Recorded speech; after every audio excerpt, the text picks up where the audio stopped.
D'accord. Écoutez, merci pour votre invitation. Hein. C'est hyper difficile de mobiliser les gens partant de Covid en décembre voilà, bravo pour la persévérance. L'idée, alors moi je suis professeuse de sciences politiques à l'Université de Bordeaux, en droit et Sciences Po. Et je suis aussi pour l'Université de Bordeaux chargée de mission parité, égalité, diversité, mais c'est pas à ce titre-là que je parlerai évidemment. C'est plutôt en tant que politiste qui travaille sur des réformes de démocratisation du type la parité ou tout ce qui concerne la démocratie participative. Et la question que je voulais poser là, c'est est-ce qu'on vit un changement d'époque de la démocratie qui aboutirait à un dépassement de la représentation politique, qui est, comme vous l'avez remarqué, hyper contestée. Voilà, c'est la question. Est-ce qu'on est en train de vivre, alors là, pour l'instant, peut-être de manière désordonnée, maladroite, etc., une transformation profonde et durable de la démocratie, dans le sens où il faudrait prendre au sérieux la démocratie participative et effectivement essayer de réfléchir, alors à la fois ce qui est disponible en théorie et dans des expériences à l'étranger, la manière dont on pourrait articuler finalement un grand nombre de personnes, une société d'individus de masse capable de délibérer ensemble, ce qui semble assez ajusté au comportement aujourd'hui de ce que sont les individus aujourd'hui, en dépit des résistances évidemment du système politique. Alors l'idée c'est de dire la démocratie c'est l'histoire d'une tension, une tension qui n'arrête pas, qui fonde l'histoire de la démocratie, qui constitue l'histoire de la démocratie, tension entre des idéaux, le pouvoir au peuple, d'accord, et puis les tendances à la spécialisation politique, à la professionnalisation politique, à l'oligarchisation politique, à la captation du pouvoir par quelques-uns, et tension qui est présente tout le temps dans l'histoire de la démocratie, dans ces moments de crise, etc. Aujourd'hui, on voit bien qu'il y a une actualisation assez importante de cette tension, avec une remise en cause du principe de délégation, c'est-à-dire le fait de, allez, on élit des gens qui veulent pour nous pendant 5 ans, etc. Principe qui est hyper contesté aujourd'hui. Voilà, et donc les raisons, je vais peut-être pas vous le faire, de ce qu'on appelle la crise démocratique, mais ça ne veut pas dire grand-chose, puisqu'il y a des crises partout, tout le monde est en crise. Mais quand même, il y a un ensemble de facteurs qui fait aussi que cette délégation politique, qui a assez bien fonctionné pendant des décennies, elle est aujourd'hui complètement en panne. Et alors, on peut dater assez bien, puisque, en tout cas en sciences politiques, il y a pas mal d'indicateurs pour mesurer l'attitude des Français à l'égard de la politique, ce qu'ils en pensent, etc.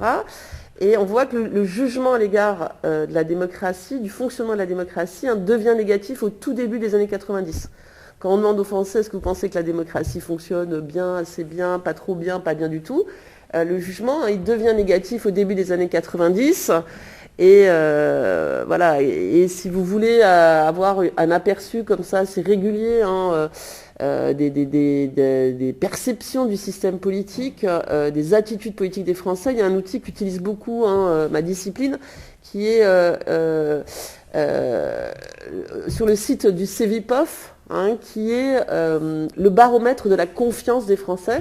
Vous voyez la confiance à l'égard des institutions, des partis, etc. Et c'était le CEVIPOF notamment qui faisait depuis toujours ces enquêtes. Et voilà, alors des fois ça remonte un peu, mais voilà, le jugement il est négatif en gros depuis le début des années 90. Et les raisons elles sont multiples. Donc je les énonce un peu rapidement. Je suis sûre que vous en avez d'autres. Et puis évidemment on est très peu nombreux. Vous pouvez m'interrompre absolument quand vous voulez. Voilà, moi les raisons principales que je voudrais signaler, c'est sûrement les effets de la globalisation, c'est-à-dire cette déconnexion entre le territoire de l'élection, qui est quand même plutôt national, surtout avec l'élection présidentielle française, etc., et l'action publique qui dépend toute une série de facteurs, d'entreprises, etc., qui ne dépendent pas du cadre national. Et donc il y a cette déconnexion entre, en gros, l'influence sur l'action publique et le lieu de l'élection. Qui entraîne, et ce qui est massif, c'est une perte du sentiment d'efficacité politique. La critique des Français à l'égard de la démocratie, il y a beaucoup ça, le fait que c'est un régime pas efficace, que tout le monde parle, etc., mais que ça ne change rien. Et donc la multiplication des alternances sans alternative tout le long des années 80, 90, 2000 et probablement encore aujourd'hui, fait que il y a l'idée que la politique, elle peut plus changer la vie des gens comme nous, comme c'est dit hein, dans les enquêtes. Voilà. Donc sans doute cette globalisation hein, qui fait qu'il y a une perte de sentiment d'efficacité politique, on vote sur des niveaux nationaux, etc., mais qui ne sont pas décisifs. Ensuite, le second, sans doute, facteur majeur hein, de cette panne de la représentation politique, c'est l'individualisation dans la société. Donc là, c'est vraiment une mutation importante. Hein. On est une société d'individus de masse, enfin une société de masse d'individus. Et donc sur notre sujet, le rapport à la démocratie, on peut déplorer, hein, ça c'est le mot critique, individualisme, quand on rajoute des mots en isme, hein, c'est plutôt critique. Donc l'idée, les gens ils s'occupent que d'eux, gna gna, etc., ils se fichent des autres, il n'y a que un. Mais dans cette mutation, il y a aussi une manière plus positive de le voir, et dans ce cas-là, hein, en sociologie, on parle plutôt d'individuation. Hein, l'individuation, c'est l'idée que les gens ils veulent pas être définis par d'autres, par un statut, par une organisation, par un collectif, etc. Et chacun, en gros, hein, veut se faire entendre, donner de sa voix, être considéré comme unique, compter, etc., etc. Est-ce que c'est pour ça qu'on peut dire, qu'on peut penser qu'il y a beaucoup moins de gens syndiqués, par exemple, beaucoup moins de gens dans les partis politiques? Alors c'est là-dessus que je voudrais un peu insister, c'est dans les mécanismes qui se grippent, c'est ça, c'est-à-dire que l'idée qu'un grand nous collectif qui serait représenté par le parti ou le syndicat, ça suscite plutôt hein, dans les comportements tels qu'ils sont aujourd'hui, hein, l'idée de se fondre dans un grand nous collectif, où une fois j'ai adhéré, il faut que je suive la ligne du parti ou du syndicat, et ça convient plus hein, aux individus d'aujourd'hui qui ont un engagement beaucoup plus distancié quand ils veulent, qui veulent plus sentir aussi, ça c'est... vous voyez, comment dire, un peu coupable, j'ai pas une réunion, tout ça. Enfin, ces partis-là, ils encadraient vraiment la vie des gens, alors que hein, aujourd'hui, c'est beaucoup plus distancié. Et donc, oui, c'est probablement un des facteurs parmi d'autres hein, de la crise de ces grandes organisations collectives. Et dans les comportements politiques, par exemple, les gens, ils préfèrent adhérer à une association ad hoc très précise, qui a une cause très précise, qu'un grand parti où il y aura le nous, il faudra que je suive... voilà. Là, c'est un livre que je cite, hein, que j'ai en tête, qui s'appelle La fin des militants, avec un point d'interrogation, Jacques Yon, qui date hein, d'il y a une dizaine d'années, et il décrivait ça, c'est-à-dire hein, le fait que quand on regarde où vont les gens, où ils militent, c'est pas un déclin complètement de l'engagement, c'est une mutation. Et c'est plus dans des petits collectifs, des trucs individuels où on peut peser, ou sur des causes très précises, que se fondre, hein, ou dans une grande association collective, etc. Donc, si sur le sujet, là, le dépassement de la représentation politique, on voit bien que l'individuation, c'est aussi un point d'appui hein, pour la démocratie participative, je veux donner ma voix, etc. Alors que l'individualisme, on voit bien que c'est plutôt... Hein, voilà. Alors, je ne suis pas en train de dire qu'il faut trier le bon, etc. Mais il y a des tendances évidemment contradictoires dans la société. Il faudrait pouvoir s'appuyer, si je puis dire, sur les tendances hein, qui permettent de régénérer la démocratie. Et je pense que là, il y a des points d'appui hein, avec l'individuation. Ensuite, hein, les grandes questions, c'est aussi représenter qui la société complètement morcelée, il y a des auteurs qui parlent d'archipel, etc. Donc c'est quand même beaucoup plus facile de représenter les gens voilà, quand il y avait des identités collectives, des lieux collectifs du type l'usine, les ouvriers, etc., qu'une société complètement morcelée, tout ça. Et puis donc oui, l'effondrement de l'attachement partisan, ça c'est quand même très important. C'est-à-dire que effectivement, alors je renvoie un peu à un cours que j'ai fait à monsieur, donc ça doit lui faire un peu répétition, mais les partis politiques, quand même, allaient en gros jusqu'aux années 70-80. Hein, il y avait bien des clivages dans la société, même s'ils étaient hérités d'une histoire longue, qui se réfractaient dans les partis politiques, et quand ceux-ci atteignaient l'État, ça assurait une relation entre la société et l'État. Là, voilà, l'idée d'être représenté par un parti politique, ça fonctionne plus du tout. Et dans le fameux baromètre de la confiance politique des Français, hein, les partis politiques sont les organisations qui suscitent le plus de défiance. 11% des Français leur font confiance, quoi. Donc on voit bien qu'il y a une grosse difficulté. Et puis, dans les raisons aussi qu'on peut évoquer, je pense qu'il faut prendre en compte aussi la progression hein, sans précédent du niveau culturel, du niveau de diplôme, du niveau d'études, des moyens d'information. Donc, ce qu'un auteur très important hein, pour expliquer voilà, la demande de participation appelle la révolution silencieuse, c'est Engelhardt. Voilà l'idée que les gens savent s'auto-mobiliser, s'auto-informer, sont formés, savent faire des choses et donc s'en remettent pas en quelque sorte, à des gens qui sont censés savoir ou vouloir pour eux, etc.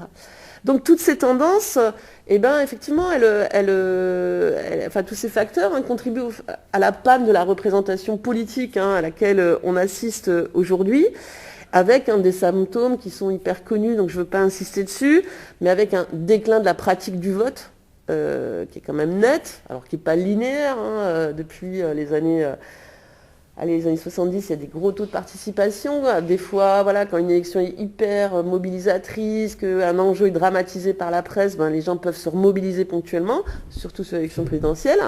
Mais sinon, il y a quand même un déclin continu du vote. Donc, comme je donne les taux de participation, les dernières, alors c'est pas des taux d'abstention, c'est des taux de participation aux élections régionales, juin 21. Second tour, 34% de participation. Au municipal, 41%. Donc on peut dire, ok, c'est l'effet Covid, etc. Mais ça va évidemment laisser des traces. Et il y a quand même une question, savoir, cette grande population hyper majoritaire d'abstentionnistes, est-ce qu'elle va retrouver le chemin des urnes ou pas? Et puis, il y a une défiance aussi extrêmement importante.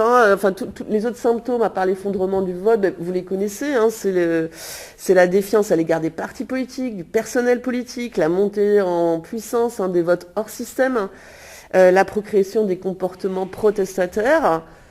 Et Et donc, quand on est mécontent, quand on n'est pas satisfait, il y a plusieurs attitudes possibles. Là, je cite quelqu'un qui s'appelle Albert Hirschman. Exit, je m'en vais, je m'en fiche, débrouillez-vous, je fais autre chose. Voice, je proteste, j'ai un comportement protestataire. Loyalty, je continue à soutenir, je continue à les voter, nanana. Ou, et là c'est une catégorie qui a été rajoutée par un politiste par rapport à Hirschman, exit, voice, loyalty, il a ajouté apathie. Et donc on ne sait pas trop les effets que ça va produire, mais il y a quand même ces tendances fortes. Et ce que je veux rajouter aussi, c'est que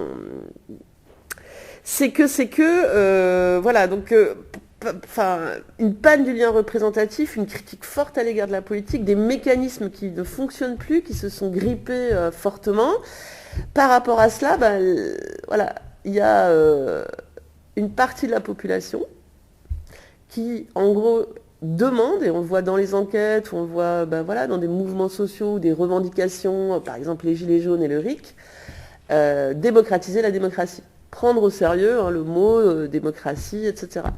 À l'inverse, quand même, c'est pas du tout monolithique, c'est pas une tendance monolithique. On a la tendance contraire d'une demande d'autorité. Puisque ça fonctionne pas, il faut qu'il y ait un chef qui décide, etc. Un chef, alors comme à l'armée, ou un chef entouré d'experts. Mais il y a aussi ces tendances-là, et en particulier, notamment chez les électeurs d'extrême droite.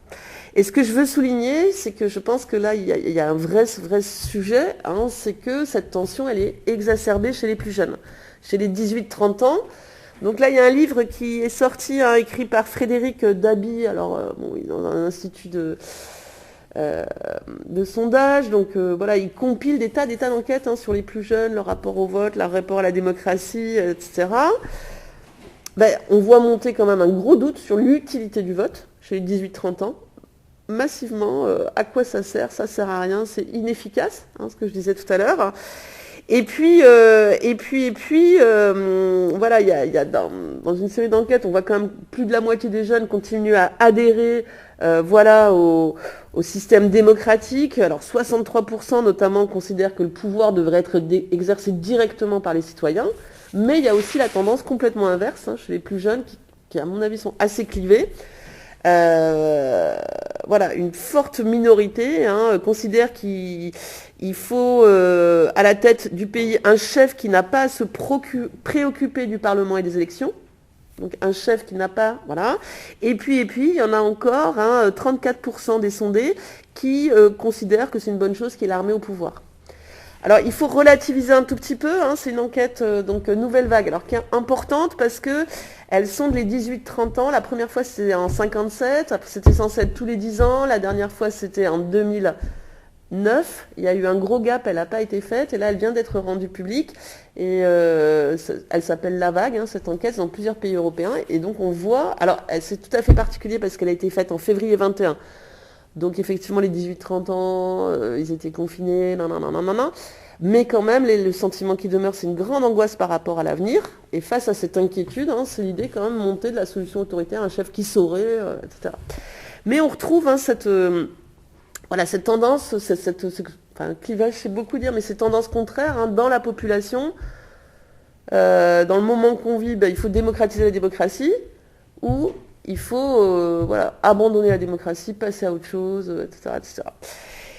Donc et donc face à cela, donc je le dis, ça date pas non plus complètement de la semaine dernière, même si j'ai un peu insisté sur la dernière enquête parce que les résultats là auprès des jeunes étaient quand même assez impressionnants. Les gouvernements représentatifs sont sommés de réagir face à cette panne de la représentation qui met en cause le fondement même de leur pouvoir. Et vous avez vu, s'est développée une politique participative très importante qui prend plusieurs formes.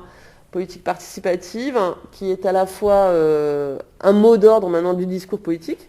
Il faut faire participer les citoyens, il faut qu'ils participent à les citoyens. Qui est à la fois un mouvement étonnant de mise en loi de la participation. Depuis 92, il y a eu plein de lois sur la participation. Moi, j'aurais plein de choses à dire. Et aussi des dispositifs pratiques, c'est-à-dire en dehors de lois, etc. Il y a des dispositifs qui sont inventés, qui sont mis en place. Donc c'est pas un mouvement qui concerne que la France. Alors au niveau européen, il y a plein de choses extrêmement intéressantes.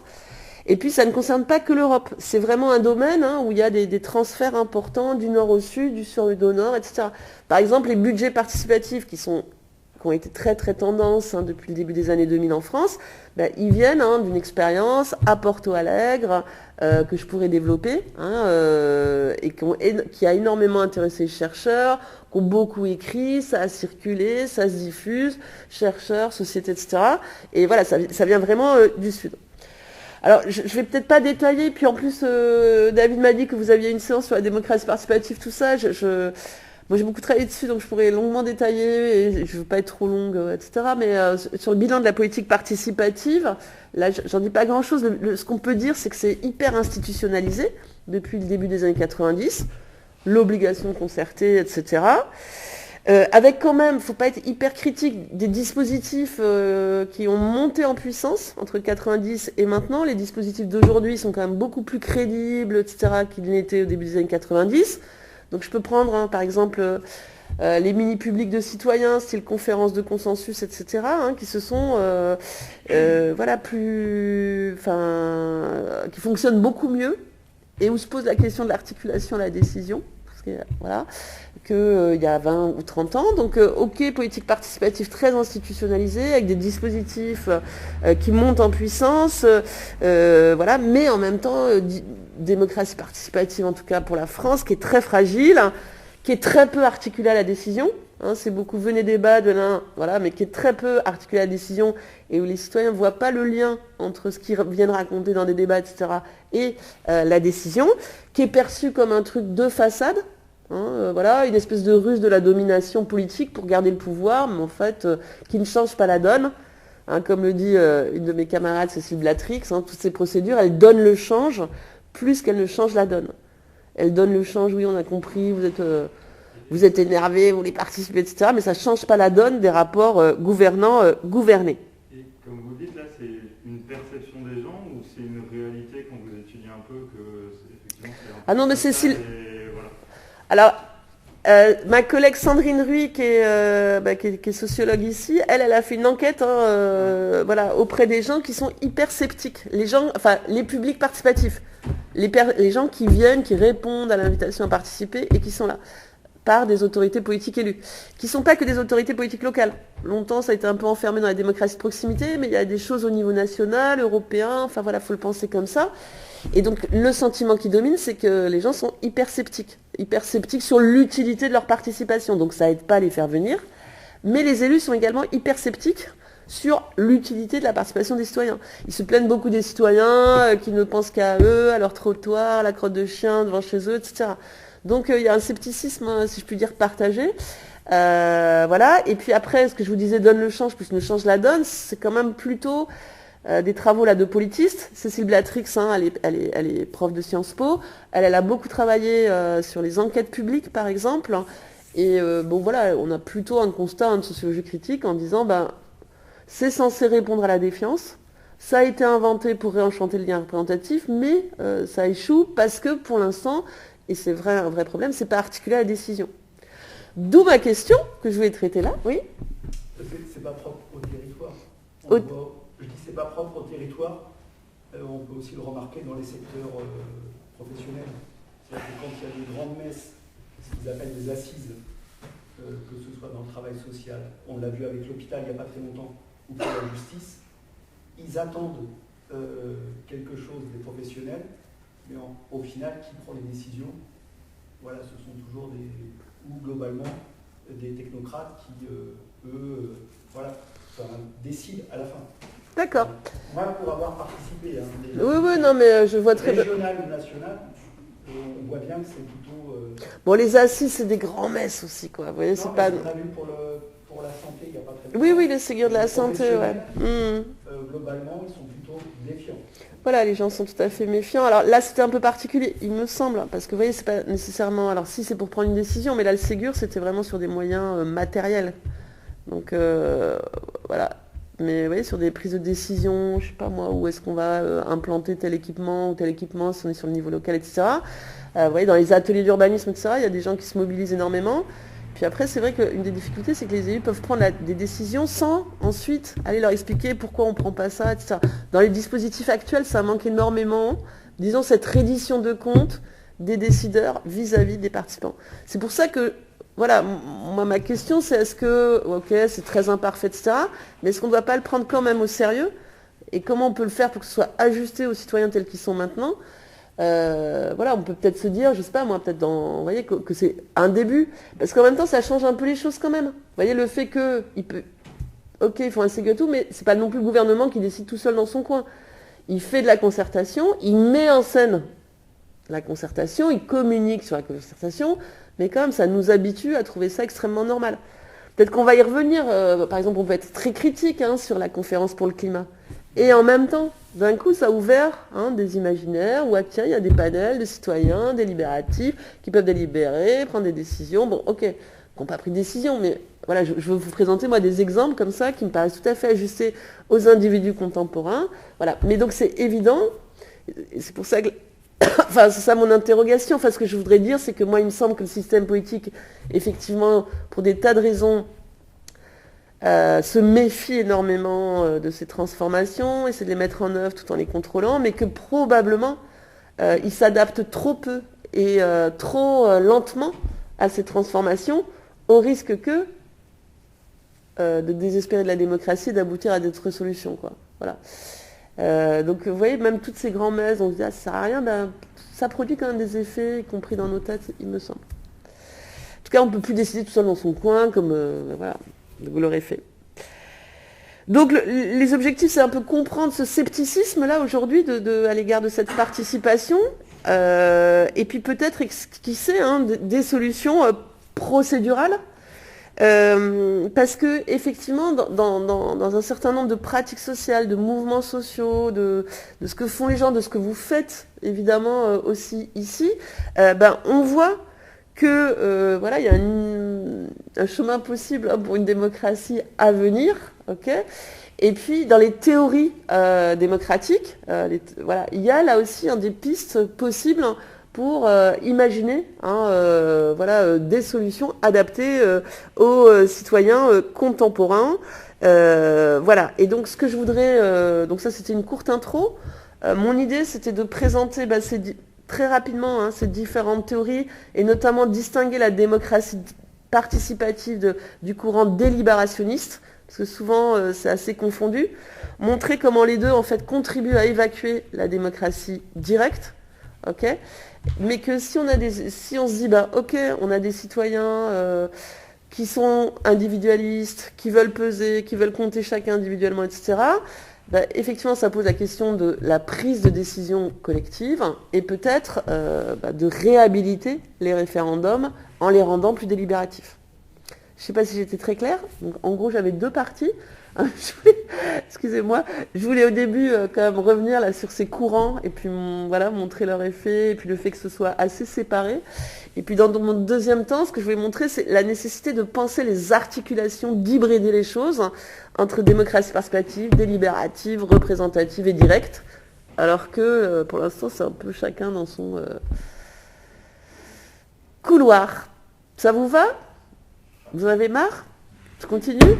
Allez. Alors, mon premier temps, c'était sur ces versions plurielles de l'idéal participatif, et finalement assez cloisonné. Version plurielle et cloisonnée. Alors, dans ce qu'on appelle, alors je vais parler de démocratie participative et tout, mais c'est plutôt une nébuleuse comme ça, de participative, d'incitation à la participation. On peut dégager quand même 3 grands courants à l'échelle européenne, derrière ce mot participation. Et là, je suis en train de citer Yves Saint-Omer sans le dire. Alors, le premier, c'est celui de la démocratie participative, sur lequel je vais revenir assez vite, mais qui est sûrement le plus connu. Participons, participer. Le deuxième, c'est celui de la démocratie délibérative, avec un tournant délibératif très important dans la philosophie politique dans les années 80, qui repense le modèle de légitimité démocratique. Et puis le troisième courant, peut-être dans cette nébuleuse participative, c'est ce qu'on pourrait appeler la gouvernance participative, qui est davantage mobilisée par les organisations et les ONG internationales, c'est-à-dire comment peser sur la politique internationale à travers ce qu'on appelle la société civile organisée, mais qui pèse quand même réellement sur un ensemble de régulations. Donc la démocratie participative, en gros, ça met l'accent sur le pouvoir d'agir. C'est plutôt ce que les anglo-saxons appellent l'empowerment. Et ça s'adresse plutôt à un grand nombre. D'accord? C'est voilà, grand nombre, empowerment. La démocratie délibérative, c'est lié à cette révolution, en quelque sorte, dans la philosophie politique, au paradigme délibératif, qui, lui, insiste sur la qualité de la délibération, la qualité du débat. Donc, je vais peut-être un peu vite sur les filiations théoriques, mais la démocratie participative, en gros, elle est née aux États-Unis sous la plume d'auteurs dans les années 70-80, qui tirent aussi les conséquences de 68, du mouvement pour les droits civiques aux États-Unis. Et donc c'est par exemple des gens comme Carol Patman ou Benjamin Barber qui vont plaider pour une démocratie forte. Parce que jusqu'à présent, jusqu'aux années 70-80, le modèle de démocratie théorique qui dominait largement, c'était le modèle de Schumpeter, je ne sais pas si vous connaissez. Donc la démocratie réaliste, donc Schumpeter, il écrit pendant la montée du nazisme, donc lui, il a des bonnes raisons de se méfier du peuple. Et donc en gros, il nous dit, la démocratie, c'est pas la volonté générale, la volonté générale, ça veut rien dire, le peuple, il veut rien, c'est élire des représentants, il faut qu'il y ait une compétition libre, et puis c'est une méthode, la démocratie, et s'il y a une compétition libre et concurrentielle, on est en démocratie, et c'est bien, parce que, voilà. Donc ce modèle, il fonctionne comme modèle théorique, puis assez pratique dans la tête des dirigeants, jusqu'aux années 70-80, et il a été quand même fortement mis en cause par ces gens, Barber, Patman, etc., parce que c'est un modèle qu'ils accusent de susciter l'apathie des masses. Voilà, qu'ils accusent de susciter l'apathie des masses, la politique du plus grand nombre, afin de conserver l'ordre social. Donc l'idée, on va conserver l'ordre social, et puis comme ça, en suscitant plutôt de l'apathie, etc. C'est contre cette vision schumpeterienne que Patman et Barber se mobilisent, en expliquant que s'engager dans la vie de la cité, ça fait le bonheur des gens. C'est la conception un peu de John Stuart Mill, pour s'épanouir individuellement, etc. Il faut s'engager dans la vie de la cité. Et et c'est des gens qui pensent la démocratie, c'est une espèce de petite révolution, dans les années 70-80, vu d'où on venait, dans des termes assez proches de la démocratie athénienne. Et il se situe dans le sillage du philosophe John Dewey. C'est ok? Tout le monde? C'est bon? Ça s'écrit D-E-W-E-Y. C'est un auteur hyper important pour ces courants-là. Et notamment un article qui s'appelle « Le public et ses problèmes ». Le public et ses problèmes. Et notamment Dewey, c'est lui qui explique que les habitants, ils ont un savoir d'usage et qu'il faut se reposer sur savoir d'usage parce que sinon ça revient à des experts qui ne connaissent pas la vraie vie en gros. Et donc il a toute une métaphore entre la chaussure, c'est-à-dire c'est l'usager qui sait exactement quand une chaussure lui fait mal, où ça lui fait mal, même si c'est l'expert, le cordonnier, qui est habilité, le mieux apte à régler le problème. Mais voilà, on ne peut pas définir une politique sans les usagers et leur savoir d'usage. Et donc ça, c'est un auteur qui est quand même très présent dans ces courants-là. Et donc, dans ce courant participationniste, il s'agit aussi de faire participer les gens qui sont les plus éloignés de la politique socialement. Et ça, c'est une veine qu'on trouve encore assez vivace, je pense, dans des expériences, par exemple sur le bruit du frigo, je ne sais pas si vous connaissez à Bordeaux, qui est une association vraiment qui essaye de faire participer des gens, souvent éloignés de la politique, etc. Et et puis qu'on retrouve par exemple dans la politique de la ville, telle qu'elle est menée, beaucoup, il faut que les gens participent, etc. Et donc, voilà. À côté de ça,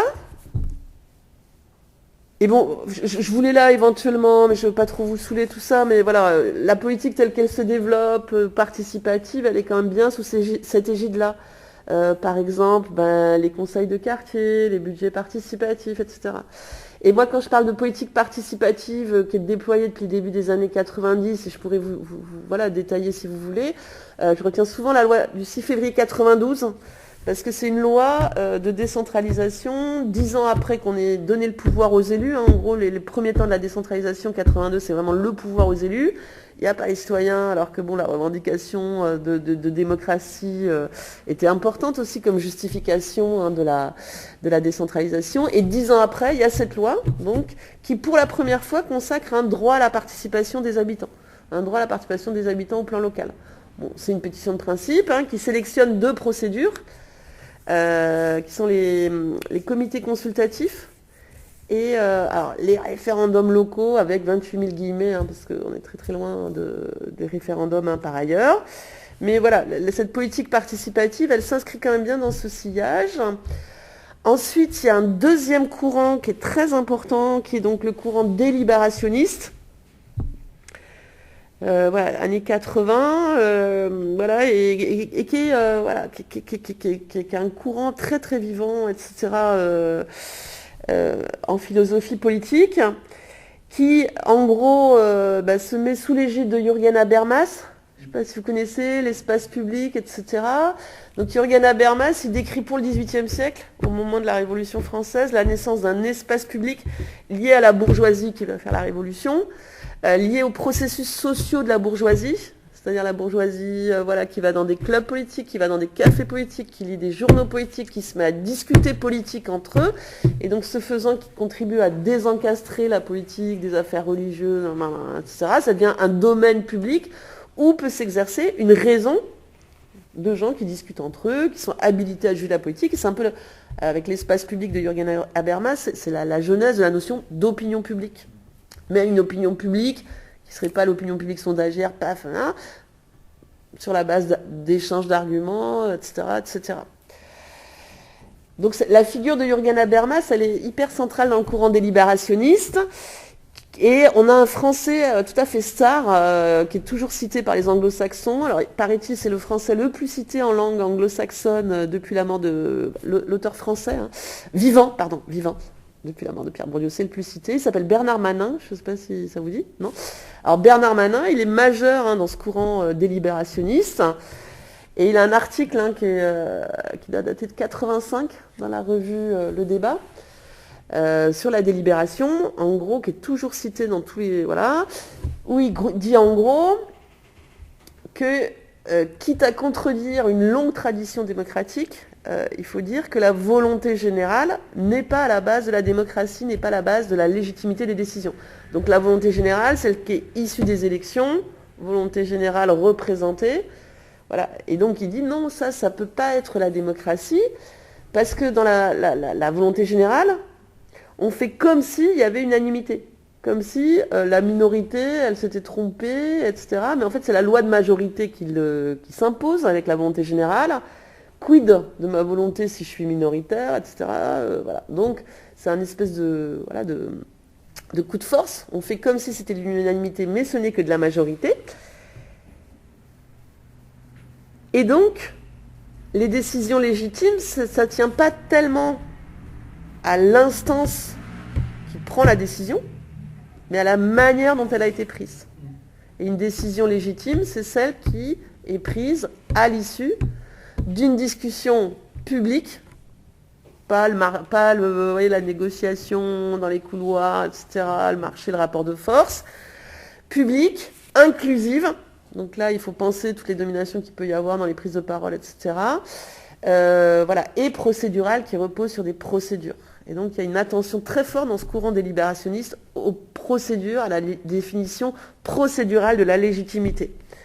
Donc, par exemple, la légitimité et la rationalité, je cite, Manin, des décisions collectives reposent sur un processus de délibération collective conduit rationnellement et équitablement entre des individus libres et égaux. Et donc, c'est plus la nature de l'autorité qui prend la décision, qui fonde la légitimité, mais c'est la manière dont elle est produite, et donc la procédure dans laquelle elle s'inscrit. Et ça occupe quand même beaucoup les gens de ma discipline, voilà, sur cette définition-là, etc., etc. Des exemples justement un peu concrets de ça? Alors, là-dessus, par exemple, c'est, dans ce courant délibérationniste, par exemple, c'est les sondages délibératifs. Donc, par exemple, il y a un gars qui s'appelle Fishkin, qui est un politiste, et il a labellisé le sondage délibératif. Quand vous faites un sondage, vous posez une question aux gens, ils ne sont pas demandés avant, ils n'ont pas forcément d'opinion, ils n'ont pas forcément eu d'échange, d'arguments, enfin une opinion, ça se construit dans l'échange, etc.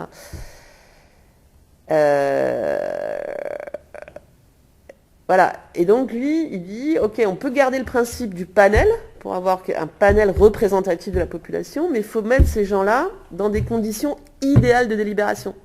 Et donc un sondage délibératif, c'est je prends un panel de personnes, je les mets dans des conditions idéales de délibération. Ça veut dire quoi? Ça veut dire qu'il y a répétition, ils se revoient, ils échangent, ils ont le droit de faire venir des experts qui ont des avis contradictoires, ils discutent. Il y a la force de ce que Habermas appelle l'hypocrisie civilisationnelle. C'est-à-dire, comme je sais que je vais vous revoir, je ne vais pas vous dire vous êtes un con, je vais vous écouter, je vais vous trouver intéressant, puis ça, voilà. Et donc pour Jürgen Habermas, ça produit des acteurs avec des mentalités élargies, parce qu'ils ont produit le point de vue de l'autre, et c'est censé produire, alors idéalement un consensus, mais sinon un dissensus raisonnable, argumenté, etc. Donc ça, par exemple, c'est ce que les délibérationnistes, c'est la critique qu'on peut leur faire aussi, ils sont sur ce qu'on appelle des mini-publics. Et la conférence pour le climat, ou la conférence du consensus, etc., les conférences sur le climat, vous voyez, c'est plus qu'un petit panel comme dans le sondage délibératif. Les conférences de consensus, ça peut aller jusqu'à 200 personnes, donc voilà. Mais c'est vraiment issu, ça, non pas de empowerment, participation, etc., mais de la qualité de la décision, du débat, voilà, avec cette idée qu'on peut arriver et qu'on doit arriver éventuellement à un consensus.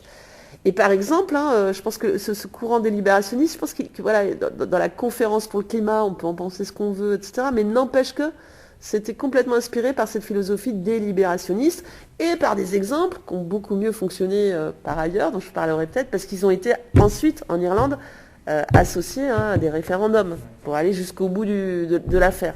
Et c'est ça ce que je voudrais dire, l'idée qu'il faut hybrider les formes. Parce que du coup, on peut assez critiquer ce courant délibérationniste.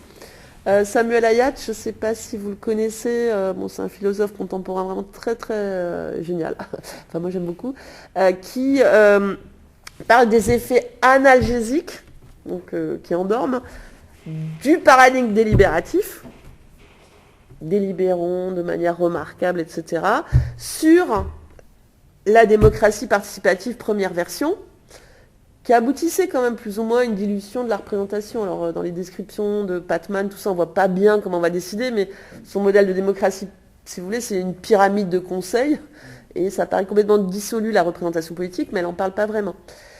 Et donc toute cette portée un peu critique, si vous voulez, et c'est vrai que ça occupe énormément les chercheurs qui débattent beaucoup, qui font plein de choses, etc., sur le courant délibérationniste. mais qui est très peu critiqué. Et donc l'article de Samuel, il est un peu important parce que voilà, il nous aide aussi à mettre à distance. Et voilà, moi j'ai pas mal travaillé sur les référendums avec notamment ma collègue Laurence Morel. Ce qui apparaît nettement, c'est que ce courant délibérationniste, il contribue à complètement marginaliser les procédures de démocratie directe. Voilà, je voudrais le dire un peu mieux tout à l'heure. Mais voilà, et dans ces formes-là, j'essaie de voir démocratie participative, délibérative, je dis quelques mots de la démocratie directe.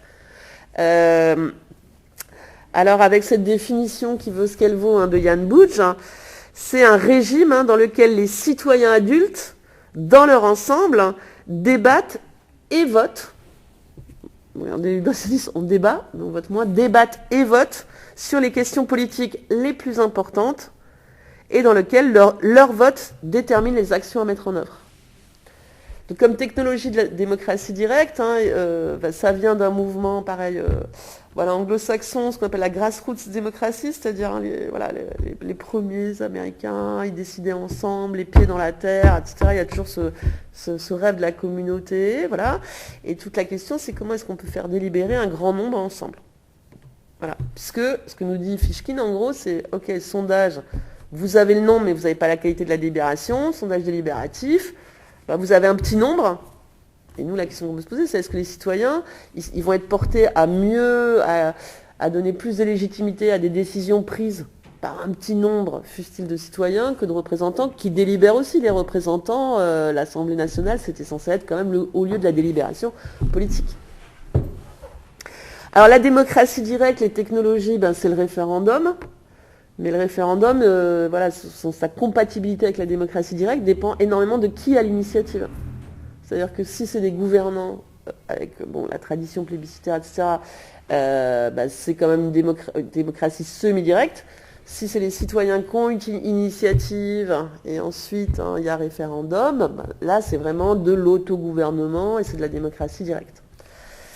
Alors, pourquoi je dis ça ? Parce que les délibérationnistes sont extrêmement hostiles au référendum. Parce que le référendum, il aurait des faibles vertus délibératives. Donc il y a l'idée que référendum et délibération, c'est antithétique, c'est contradictoire. Pourquoi ? Parce que dans le référendum, il y a une campagne référendaire, tout ça, mais en fait, la campagne, elle vise à persuader et pas à informer et faire délibérer. Il n'y a aucune raison... dans le référendum, ce qui l'emporte, c'est la force du nombre, plus de 50%. Donc il n'y a aucune raison que la décision elle soit plus rationnelle, meilleure, etc. Aucune. Les gens ne se revoient pas, c'est un one-shot, donc ça ne produit pas non plus forcément de la délibération. Ça rend public des différences, on ne va pas vers le consensus, c'est du dissensus, etc. C'est immédiat. Et puis il y a l'idée aussi que les gens, dans le référendum, ils resteraient collés à leurs intérêts immédiats, ils ne chercheraient pas à délibérer, etc. Donc on peut critiquer 2005, le TCE, etc. Voilà, on peut dire qu'il y a eu de la délibération, mais il n'empêche que plein de gens considéraient qu'il n'y avait pas de raison pour autant. Enfin, on ne va pas rentrer dans ce débat-là. Et les participationnistes, en fait, ils sont donc cette défiance ou cette indifférence des délibérationnistes à l'égard du référendum, on la comprend. Ce qui est plus étonnant, c'est que les participationnistes, ils sont aussi assez hostiles dans ces courants théoriques au référendum, parce que ils ont peur, pareil, plutôt que de risquer, vous voyez, la participation sans la délibération, ils préfèrent se rabattre sur la délibération, en gros. Je vous le fais un peu court, mais c'est comme ça quand même que se passe le raisonnement. Et puis ils ont une vision assez idéalisée, les participationnistes, effectivement, des conditions de la démocratie directe, où il faut être en coprésence, les pieds dans la terre, discuter ensemble, ce que je disais sur la grassroots. Donc il y a ce développement de ces courants très forts dans les théories, mais qui contribuent à marginaliser finalement les référendums. Et en même temps, alors je ne vais pas trop détailler, mais il y a une montée très forte des référendums en Europe, et dans le monde. Donc ma collègue Laurence Morel, qui est une spécialiste, elle a recensé, etc. Cette victoire intellectuelle du courant délibérationniste n'empêche pas en pratique une diffusion très importante des référendums.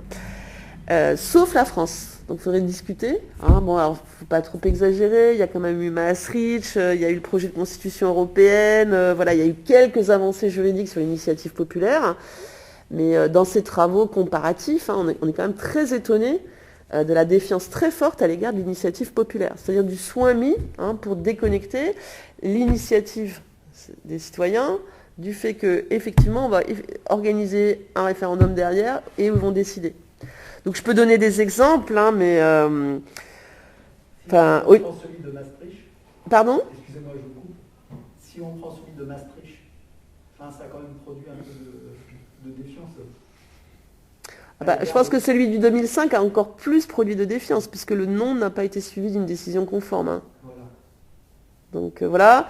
Mais surtout, alors moi ce que je voulais essayer de dire, je ne voulais pas donner des chiffres et tout sur la pratique référendaire en Europe, mais quand on fait des comparaisons, en fait, on est assez étonné. Alors là, moi j'ai un collègue, l'autre jour, il a organisé un colloque sur le droit de révocation des élus. Vous voyez, un référendum dans le truc des Gilets jaunes, là, leur acronyme CARL. Il voulait un référendum d'initiative citoyenne, constituant, abrogatif. Quand j'ai une loi, je peux voter derrière, ça existe dans plein de pays en Italie. Révocatoire et législatif, hein, c'était l'acronyme CARL, donc initiative extensive. Et ben moi j'ai été épatée là dans ce colloque de mon collègue sur les référendums révocatoires, le fait que c'est assez bien diffusé dans plein de pays, et je ne l'avais pas du tout en tête, notamment en Amérique latine, hein, où c'est d'une banalité crasse, etc. Et donc par contraste, hein, avec l'état de la législation, l'extension du droit référendaire un peu partout et la pratique, la France elle paraît très en retrait sur cette question du référendum. Et notamment en droit, alors je vais peut-être pas détailler, mais par exemple sur le niveau local, il y a eu plein de lois. Alors moi j'ai fait ma thèse sur les référendums locaux, donc absolument pas me lancer dessus. Mais quand même, allez, je vous donne le droit français pour le local au niveau des référendums, de l'initiative populaire. Donc il faut qu'il y ait 20% des inscrits dans les départements et les régions, donc 20% des électeurs, hein, pas des habitants, ou 10% dans les communes, qui signent une pétition, etc. Le droit de signer une pétition est limité. Vous avez le droit de signer une pétition par an pour demander à ce qu'il y ait un référendum qui soit développé. Vous ne pouvez que demander, même si vous arrivez à avoir 20% d'électeurs régionaux, vous ne pouvez que demander au conseil régional, pas obtenir. Et le conseil régional décide s'il l'organise ou non. Et s'il le décide, ce n'est, en droit, qu'une consultation. D'accord ? Donc il y a des courts-circuits partout et voilà, et c'est vraiment très drastique, qui montre bien une espèce de peur viscérale, une adaptation qui me paraît un peu problématique. Sur le niveau constitutionnel, sur la réforme constitutionnelle de 2008, vous savez qu'on a aussi une possibilité d'initiative citoyenne, mais qui n'est pas une vraie initiative citoyenne, qui est assez délirante aussi, comparée au droit étranger. Il faut donc une initiative parlementaire qui est donc réservée aux partis politiques, susceptible de rassembler 184 parlementaires, soit 1/5 des 920 députés et sénateurs. Les citoyens sont là que pour relayer l'initiative parlementaire. L'initiative, elle vient du Parlement, en fait, c'est une initiative partagée, mais qui vient du Parlement. Il faut, en plus de 184 parlementaires, il faut 4,5 millions de citoyens, 4,5 millions, 10% du corps électoral. 1% en Italie, 1% en Italie, pour la même chose, quoi. Et donc là, il y a quelque chose de disjoncté, qui disjoncte, donc on peut dire, c'est représentant contre au peur, tout ça, mais on peut aussi réfléchir à des procédures qui peuvent allier l'ensemble de ces courants, et je pense que vraiment, pour moi, l'avenir de la démocratie, si tant est qu'il en est un, on y croit encore, c'est les articulations et l'hybridation. Et donc je voulais terminer là-dessus en espérant ne pas trop vous avoir saoulé. Sur la partie référendum, comme ça, il n'y a pas une évolution, si on regarde un peu l'historique, on n'a pas quand même une évolution qui va vers le sens de ces référendums-là. Alors à l'étranger, on le voit bien, en France aussi peut-être, qui laisse penser que ça va être plus facile plus tard.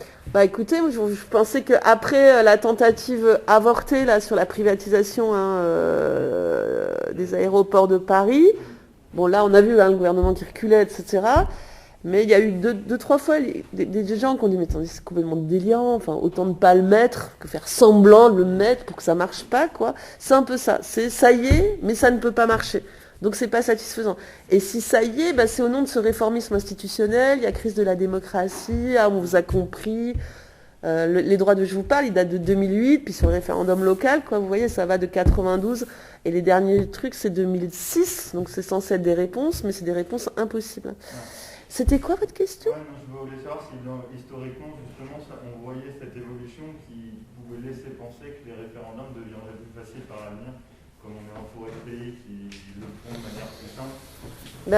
Généralement, il y a effectivement des effets de mimétisme institutionnel, on s'en inspire, etc. Là où il y a une extension considérable, c'est dans les démocraties européennes de l'Est. C'est assez étonnant, mais il n'y a pas eu d'effet d'imitation en France. En France, il y avait une pratique, comme vous savez, sous De Gaulle, tout ça, mais qui est devenue épisodique. Et surtout, les référendums tout seuls, moi je trouve qu'ils manquent d'intérêt, ils peuvent au contraire cliver la population, tout ça. Et donc l'enjeu, c'est de voir comment on peut hybrider un peu les choses. Alors il y a des suggestions, c'était ma deuxième partie, des exemples étrangers, des jeunes chercheurs qui ont pensé à des trucs géniaux, tout ça.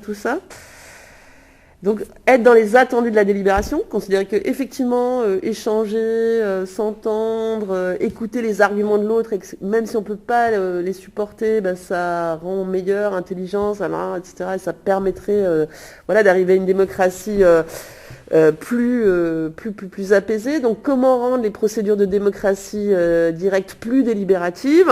Comment faire résonner ensemble des centaines, des milliers, des millions de personnes? Sachant qu'on a quand même cet outil génial, mais dont je ne vais pas parler, mais qui sont quand même les nouvelles technologies d'infocom, les réseaux sociaux. Donc les réseaux sociaux, il y a 10 ans, 20 ans, il y avait des livres qui sont géniaux. Alors pour moi, il y a deux points de repère en disant, formidable, la démocratie antique, EN1, c'est les conditions matérielles, la matérialité qui nous manquait pour faire résonner plein de gens ensemble. C'est Dominique Cardon, qui est un spécialiste, qui avait écrit un livre qui s'appelait La démocratie Internet, qui était hyper optimiste. Et là, il y a 2 ans, un jeune chercheur qui s'appelle Robin Badoir, pointe plutôt lui, les dérives des réseaux sociaux, la haine, les fake news, etc. Donc il faut absolument réfléchir aussi avec ces moyens techniques qui peuvent devenir plus vertueux qu'ils ne sont là. Je passe cette question-là, je ne suis pas une spécialiste, mais voilà, je voulais le signaler. Et les gens qui réfléchissent à des procédures pour rendre les procédures de démocratie directe plus délibératives, ils peuvent réfléchir sur le vote lui-même, la matérialité du vote, le bulletin de vote, comment on va voter, et aussi sur l'environnement plus large du vote pour le rendre plus délibératif. Donc avoir un environnement plus délibératif autour du vote pour contrecarrer un peu les effets qui peuvent être clivants, passionnés, etc. Des référendums. Alors, je voulais pas être trop longue, donc j'arrête. Je voulais vous présenter Condorcet, mais Condorcet, il avait une idée géniale, puisqu'il est assez méconnu. Il est resté connu pour plein de choses. Mais Condorcet, il avait imaginé tout un mécanisme absolument génial qui partait du bas pour aller jusqu'en haut, sur la Constitution, qui revenait, etc. Donc, long, ça introduit de la lenteur, mais peut-être que c'est pas plus mal d'introduire un peu de lenteur. Et et c'était un peuple alors composé d'analphabètes, quoi. Donc ce trait-là du génie méconnu de Condorcet, moi je pense qu'il est à découvrir ou à redécouvrir. Je pourrais vous le détailler si vous le souhaitez. Ensuite, par exemple, le chercheur auquel je pensais, Pierre-Étienne Vandamme, pour rendre plus délibératifs les référendums, il propose ce qu'il appelle, c'est un chercheur belge, le vote justifié. Le vote justifié. Donc l'idée, c'est de prolonger l'attitude délibérative. On peut dire, la campagne référendaire, peut-être que ça fait réfléchir les gens, etc. Mais au moment du vote, continue à faire réfléchir les gens, y compris dans l'isoloir. Et donc on aurait des bulletins de vote justifiés.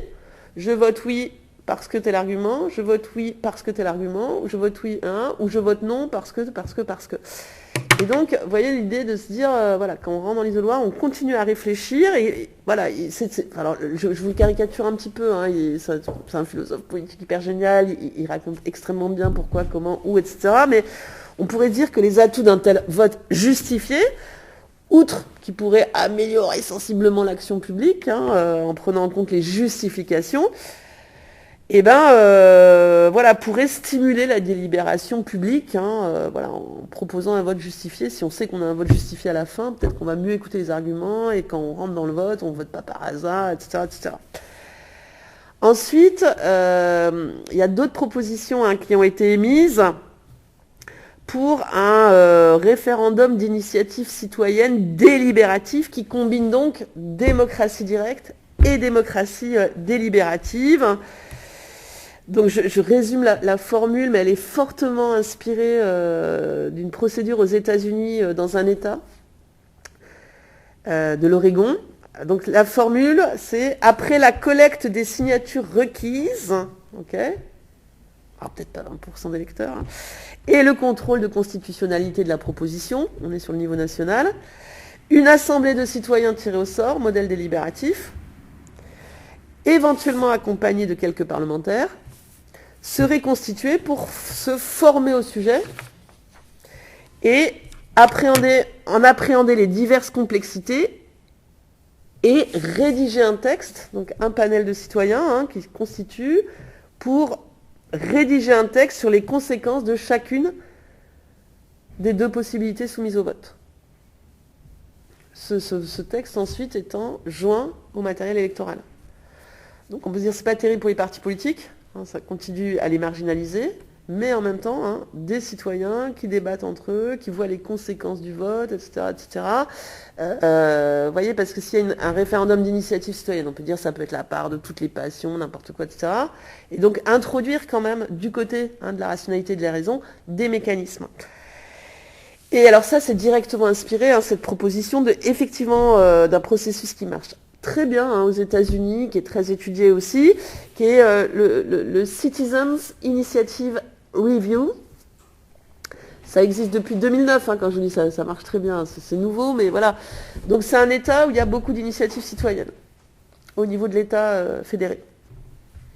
Vous pouvez redire Citizens, avec Initiative Review.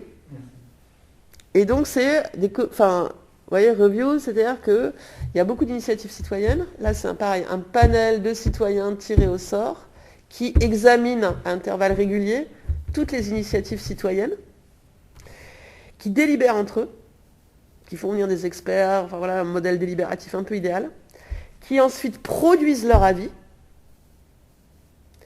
qui est annexé au matériel électoral, et on a vu les électeurs ont été enquêtés. En fait, l'avis produit par ce panel citoyen sur les initiatives citoyennes est très suivi, très lu. C'est une sorte de délibération, vous voyez, par procuration, quoi. Et les citoyens suivent assez les avis. Et donc voilà, on peut dire, ok. Donc il y a bien, vous voyez, initiative citoyenne. Review par un comité de citoyens qui produit son avis après avoir eu le temps de débattre, de délibérer, d'écouter des experts, etc. Et c'est soumis au vote des électeurs. Dans le matériel électoral qu'ils reçoivent, il y a l'avis de la CIR. Que dire d'autre? Dans les propositions quand même qui sont faites, c'est beaucoup l'idée de promouvoir des autorités neutres qui soient susceptibles de fournir des informations équilibré sur les choix soumis au vote. Et ces commissions neutres, ça peut être des experts, ça peut être tout ce qu'on veut, etc. Mais c'est quand même assez souvent des citoyens tirés au sort. Alors je voudrais parler quand même du cas irlandais, pour terminer.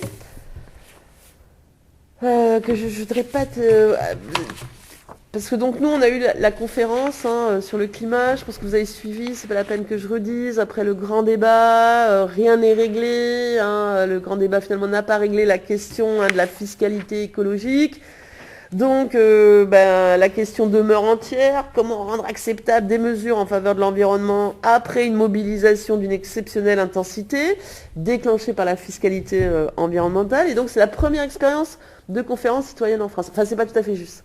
Il y en a une sur les OGM, mais dont on a peu entendu parler. C'était la première, c'était sous Fabius, mais c'est resté très confidentiel, vous voyez. Et Christiane Taubira l'a utilisé sur les peines de substitution. Mais là aussi, les Français qui ne sont pas du tout intéressés, ça n'a pas été rendu public ni rien. C'était plutôt un truc d'aide à la décision. Là, vous voyez, la conférence citoyenne, en dépit de tout le mal qu'on peut éventuellement en penser, elle a quand même, pour les Français, je pense, montré quand même et tracé et ouvert pour le coup des imaginaires si ça avait été jusqu'au bout. Je vois que tu as l'air sceptique. C'est-à-dire que si les gens ne s'y intéressent pas, c'est parce que c'est pas diffusé, c'est parce que les médias ça n'en parle pas, parce que sinon quelque chose dont on n'entend pas parler. Mais la conférence citoyenne, on en a entendu parler. Mais parles de l'initiative de Mme Taubira ou de Fabius, si c'est pas diffusé dans les médias... Ouais, alors je suis pas sûre ça veut pas dire que les que... Français, ça les intéresse pas. Je suis pas sûre qu'elle ait eu très envie de communiquer non plus. Parce que je pense que c'était plus vu comme une aide à la décision, mieux qu'un sondage, je me fais délibérer un petit panel, vous voyez. Mais voilà, si elle avait eu envie, et puis il n'y a pas eu non plus de suite derrière, enfin voilà, vous voyez. Je veux dire, ça n'a pas non plus... Le but, c'était pas de le diffuser largement. il me semble. Voilà. Alors, par contraste avec ce qui s'est passé, alors la conférence pour le climat, donc on a bien vu, et encore une fois, on le voit à chaque fois, et les gens qui travaillent beaucoup là-dessus sur ces mini-publics, vous prenez des citoyens ordinaires, vous vous dotez du temps, voilà, pour qu'ils se forment, qu'ils discutent, qu'ils voient des experts, etc. Ils deviennent des super spécialistes, etc. Avec le danger, du coup, qu'ils deviennent aussi différents des citoyens qui sont censés représenter. Mais ça fonctionne bien, et la capacité vraiment des individus ordinaires à produire des avis, voilà, informés, etc., elle est absolument démontrée à chaque fois par ces dispositifs. Sauf que nous, c'est tombé un peu en l'air, hein, donc je sais plus trop, Macron, il a pris des trucs, pas des trucs, tout ça. Et puis surtout, on voit que c'était pas du tout intégré au système institutionnel derrière. Enfin, je veux dire que le Parlement, le Sénat, etc. Voilà, il faudrait penser aussi, hein, si on veut, voilà, on se dit, on est en train de vivre des transformations de la démocratie. Ok, c'est pas très satisfaisant aujourd'hui, mais on voit que ça pourrait. Et ben, il faut là que ce type d'instances, elles aient une place, hein, dans le système institutionnel, au même titre que les autres pouvoirs, etc., etc. En Irlande, c'était assez génial, hein, ce qui s'est passé. Donc, c'était après la crise de 2008, mise en place, hein, d'une convention constitutionnelle en 2012, qui était, la première était assez singulière parce qu'elle comprenait des citoyens et des élus, hein, justement dans l'idée d'hybrider, on va les faire discuter ensemble, etc. 100 membres, 66 citoyens, 33 élus, 66 citoyens tirés au sort, 33 élus, un président. Elle commence à travailler en 2013. Elle a un rôle officiellement propositionnel, elle doit faire des propositions de réforme constitutionnelle. Résulte, elle fait 38 recommandations de réforme constitutionnelle. Parmi ces propositions, plusieurs ont déjà été soumises au référendum, hein, notamment en 2015, l'égalité devant le mariage pour tous, qui était un gros enjeu chez les élus, etc. C'est passé quasi comme une lettre à la poste, hein, 65% de oui. Ou la suppression du délit de blasphème, hein, pareil, référendum adopté haut la main. À la suite de cette convention, de nouvelle élection 2016, mise en place d'une nouvelle convention, alors cette fois que avec des citoyens, on peut discuter est-ce qu'il faut des citoyens, les deux, etc. En tout cas, voilà, leur expérience c'est d'être que sur des citoyens, qui, voilà, des 99 citoyens tirés au sort, qui doit traiter 5 sujets, hein, dont l'avortement, dont vous savez qu'il a été approuvé, hein, par référendum en 2018 par plus de 66% des électeurs, quoi. Et donc là, on a vraiment un mécanisme, hein, qui associe un peu la représentation, beaucoup la délibération et la démocratie directe. Bon, il y aurait d'autres exemples à développer, peut-être juste dire, parce que c'est beaucoup cité chez les politistes, hein, l'exemple de la Colombie-Britannique et de l'Ontario, enfin, ou encore d'autres forums en Hollande, notamment en Colombie-Britannique, leur enjeu c'était réformer le système électoral, les modes de scrutin, etc. Donc vous laissez faire les partis politiques et tout, c'est la catastrophe, tout le monde considère que c'est de leurs intérêts, etc. Donc ils sont passés par une convention citoyenne aussi, qui a fait des propositions, qui ont été soumises au référendum et qui ont, voilà, qui a permis, hein, de faire, voilà, une réforme qui sûrement, sinon, n'aurait pas eu lieu. Alors je termine. Pardonnez-moi si j'étais trop longue, je ne sais plus trop encore ce que je voulais vous dire. Voilà, est-ce que, alors probablement, hein, vu tous les symptômes que j'ai décrits en intro, le retour en arrière, à mon avis, n'est pas possible. Hein, le fait qu'on élise des représentants dans les partis politiques et qu'ils veulent pour nous et qu'on ait confiance et qu'on se sente représenté, on ne reviendra pas en arrière, je pense. Franchement, moi, j'attends de voir, hein, même là, sur le vote, même sur une présidentielle, quoi, après les taux qu'il y a eu de participation là, aux dernières élections, je sais pas, je veux vraiment pas, quoi. Même si en ce moment, la dramatisation de la présidentielle, ça mobilise. La participation va baisser. Par rapport à 2017 ? Bon, probablement. Enfin, c'est une bonne. Donc si le retour en arrière n'est pas possible, on voit bien que le statu quo est compliqué. Bon, il y a toujours le risque de la tentation, je vous disais, autoritaire, fasciste, d'autant plus qu'il y a quand même ces ferments très forts et ces attentes, on veut dessiner comme à l'armée. Et je pense qu'il faut vraiment, pardon de le dire, mais s'inquiéter des plus jeunes, voilà, il y a quelque chose là qui se passe, qui est en train de nous échapper complètement sur l'angoisse de l'avenir, et on les comprend, et les solutions qui ont l'air d'être trouvées. Voilà, donc moi ma solution, je devrais pas parler comme ça, mais voilà, moi je pense vraiment que l'hybridation c'est absolument, et ces articulations, une solution, que le référendum il est beaucoup moins antithétique avec la délibération, qu'on fait mine de le croire et que font mine de croire les élus, etc. Il faut être hyper conscient, là, je travaille avec des collègues là, sur le rapport des élus à la démocratie, que les élus ils restent absolument persuadés que c'est la représentation qui est le fondement de la démocratie. Enfin que, alors nous on a fait un numéro, les élus aiment-ils la démocratie? Voilà, donc démocratie, voilà, c'est pas non plus le gouvernement représentatif, mais voilà, il y a cette idée de vraiment très très ancrée que voilà, ils sont au fondement de la médiation qui permet de générer l'intérêt général. Donc là c'est une résistance, et du coup je pense, enfin je pourrais en discuter encore très longtemps, mais qu'il y a une adaptation très insuffisante à l'État, voilà, très tardive, toujours à retard, trop peu et trop tard, et ça produit des effets très problématiques. Par exemple, je finis juste sur le cumul des mandats. Cumul des mandats, dans cette tension, c'est extrêmement important. Parce que cumul des mandats, dans la tension, le pouvoir de quelques-uns ou le pouvoir au peuple, le cumul des mandats, vous voyez, c'est vraiment la question du nombre. On n'arrête pas de compter qui cumule, combien de temps, etc. Dans une démocratie, voilà, si on suit Jacques Rancière, c'est le pouvoir de n'importe qui, ok. L'oligarchie, c'est le pouvoir de quelques-uns, voilà, la tyrannie, c'est le pouvoir d'un seul. Donc la démocratie, c'est enfin, je sais pas pourquoi je parle de ça. C'est le seul régime qui pose pas la question du nombre. Il y avait vraiment une opinion publique, vous le savez, contre le cumul des mandats, contre la professionnalisation, c'est un gimmick, etc. Et on a fini par aboutir, des années après, des décennies après, à cette loi de 2014 qui s'applique depuis 2017.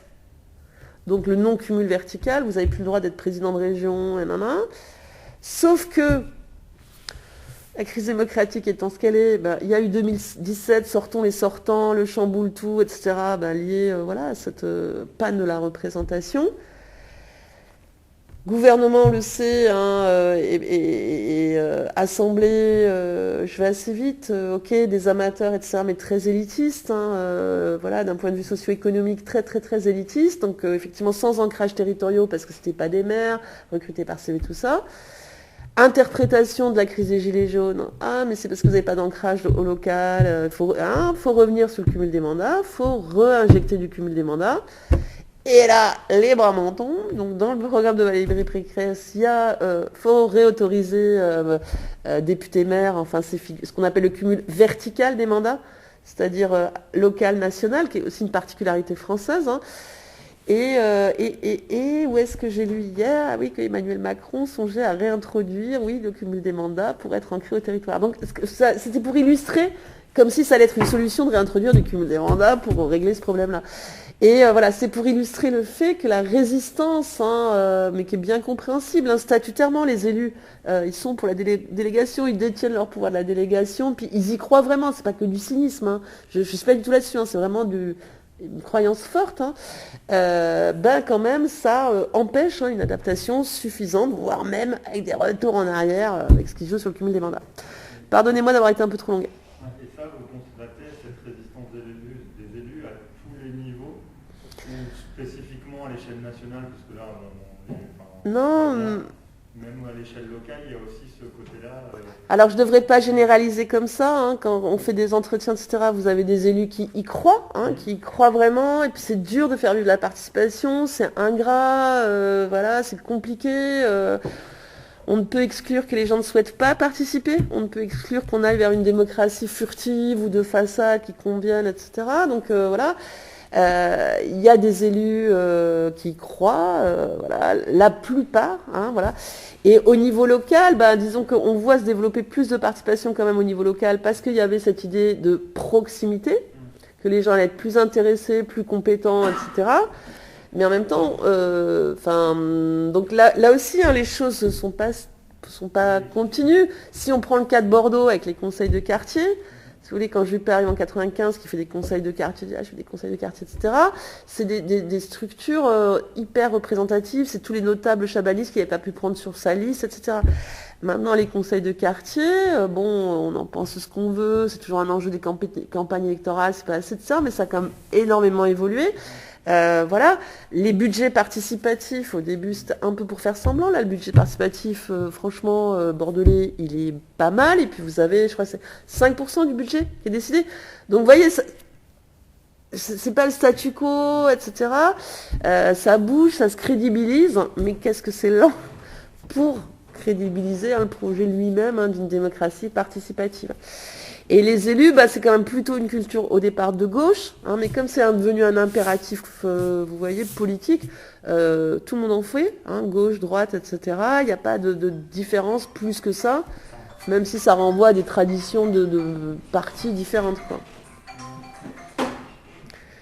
Mais parce que vous pensez à une expérience particulière, peut-être ? Non, mais je me demandais si justement ces résistances-là des élus et tout, elles étaient... En fait, si ça ne montait pas du côté local, qu'il y aurait un petit changement qui y arriverait un peu plus du côté local que du côté national, où on voit bien... Alors, attendons-nous bien, c'est bien parti du local, puis dans toutes les théories démocratiques, notamment sur la démocratie directe, il y a l'idée plus on est un petit nombre, avec des problèmes concrets, plus on peut tous participer, etc. Mais il y a eu un petit truc piégeux au début des années 2000 avec la démocratie de proximité, qui était la grande catégorie de toute la décennie des années 90, la justice de proximité, la République des proximités, parce que là, c'était quand même une autre vision, et nous, les gens qui s'intéressent à ça, on se disent, mais bon, la participation, elle va mourir dans la proximité, parce que derrière la proximité, moi j'avais étudié pas mal de professions de foi, c'était quand même l'idée d'une relation individualisée à l'électeur. Vous avez des besoins, je vais m'occuper de vous, je suis votre grand élu, je suis au plus près, qui est quand même complètement autre chose, comme modèle de relation politique, par rapport à les citoyens sont titulaires de droits, ils créent un espace public, et les élus ne sont qu'un parmi les autres, à la limite qui pourraient être chargés d'exécuter, et est uniquement dans un rôle d'exécutant. Mais là, c'est un peu... C'est un peu ce qu'on voit des conseils de quartier, moi je trouve que c'est un peu comme ça. On écoute comme ça devant sa plateforme et tout, les citoyens qui s'expriment. Mais bon, c'est 2 heures à passer un peu dur à écouter les doléances des gens, et puis ensuite après ils rentrent chez eux tranquillement. Vous êtes conseiller de quartier ? Non, je vais assister. Vous assistez, ouais. Oui, non, mais c'est sûr. C'est un peu, moi j'ai trouvé ça. Ouais, voilà. La démocratie participative. Mais par rapport à 1995, c'est bien. Alors après, c'est très très difficile de généraliser sur les conseils de quartier, parce que, alors moi je l'ai pas fait, Loïc Blondier avait pas mal travaillé dessus, c'est très très différent selon les communes. Des fois c'est juste un quadrillage politique du quartier, récupérer les adresses, une numéro de téléphone, faire un fichier, d'autres fois quand même il y a des budgets participatifs qui sont nés de conseils de quartier, quoi. La difficulté c'est qu'il faut se déplacer pour aller à ces réunions, et qu'effectivement il y a des gens qui ne vont jamais se déplacer. Puis moi, c'est ce que je disais, je suis persuadée qu'après 2 années de télétravail, de télédistance, de Covid, avant de arriver à faire revenir les gens quelque part... Moi, de ma petite expérience, je considère que c'est peut-être plus démocratique d'aller vers les gens. Moi, actuellement, on est plusieurs, on a un petit collectif, on mène une enquête sur un quartier de Bordeaux, où en fait, on s'intéresse aux gens, et en fait, ils soulèvent quelques problématiques. Et en fait, je suis sûr que ces problématiques ne sont pas évoquées ou abordées dans ces conseils de quartier. Parce que peut-être les gens n'ont pas le temps de participer à ces réunions, n'osent pas prendre la parole en public, parce qu'il y a aussi cette barrière. C'est-à-dire que quand on rencontre les gens, deux ou trois, on discute avec eux, il y a un dialogue. Alors que quand vous participez à une réunion, vous n'avez pas l'habitude de prendre la parole, c'est difficile. Et ça, pour moi, c'est vraiment une étape importante.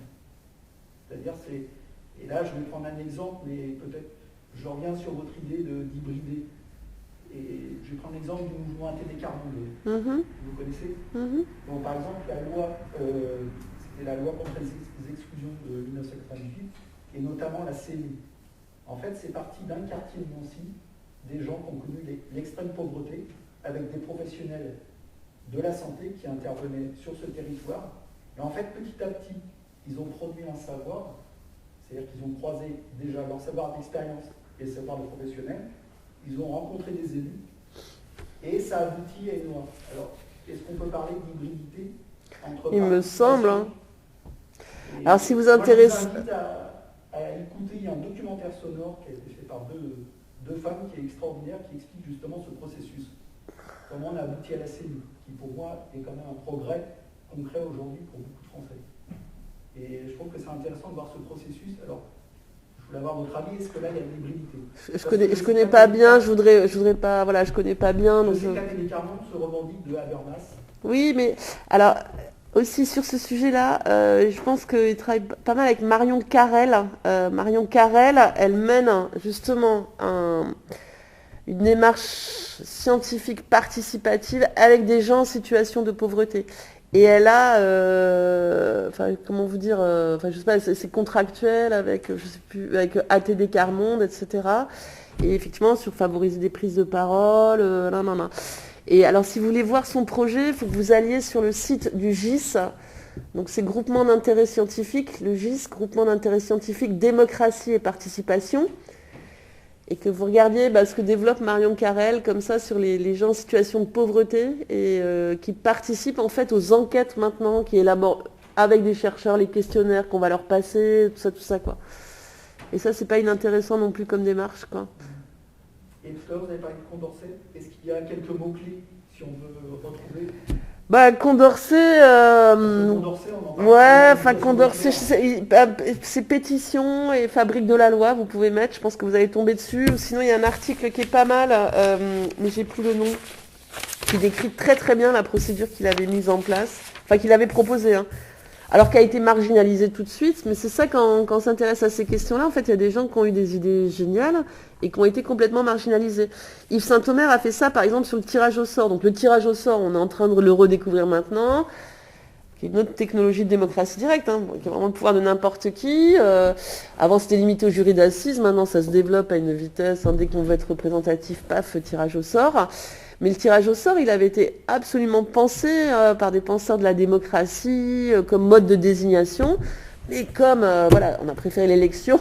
Donc, Yves Saint-Omer a fait un livre qui s'appelle L'histoire du tirage au sort, où il montre bien la manière dont toutes les propositions qui avaient été faites, y compris quand la première constitution américaine, la constitution américaine, tout ça avait été complètement marginalisé intentionnellement pour rester sur l'élection, qui est à la fois démocratique, on vote toutes, mais hyper aristocratique aussi, puisqu'on en désigne quelques-uns qu'il faut regarder comme ça, quoi.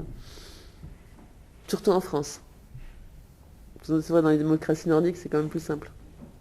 Je vais te poser une question, mais tout ce qui est assise de la démocratie permanente là, qu'on a vu à Bordeaux là, sur cette année et tout ça, vous avez regardé, vous en pensez quoi Alors ça m'a fait penser quand même à ce que vous disiez là, ou ce que disait monsieur, parce que les assises, les assises de la démocratie permanente, en fait, l'innovation majeure, hein, si j'ai bien suivi, c'est le Parlement. Ouais. Voilà. Mais vous l'avez vu, vous, ce Parlement mobile? Je suis allé dans mon quartier. Et donc, vous aussi, vous l'avez vu? Moi, j'ai pas pu y aller. Et donc, voilà, c'est ça, c'est l'idée d'aller vers les gens. Voilà. Mais je trouve que la méthodologie, elle n'est pas tellement expliquée. C'est-à-dire que moi, je suis allée cliquer là sur le 1. Qu'est-ce qu'ils vont en faire, comment ça va être rendu public, comment ça va être analysé, comment ça va être articulé éventuellement à une décision, etc. Je trouve que dans ces affaires-là, c'est vrai que la procédure, hein, c'est bête de le dire comme ça, elle est extrêmement importante. Après moi, personnellement, mais bon, j'étais un peu déçue en fait que l'alternance, elle ne soit pas incarnée dans un projet effectivement démocratique hyper pensé, comme ça peut l'être avant. Alors, on a cru comprendre que, je ne veux pas être spécialement critique, hein, mais qu'il y avait une surprise d'être élu à ce moment-là. Mais quand même, moi, je me suis dit, on était sous l'alternance à Bordeaux. Et je trouve que ça n'a pas été manifeste non plus, qu'ils n'étaient pas là avec plein d'idées, plein de peut-être de volonté. Là, j'ai l'impression que ça s'arrange un petit peu.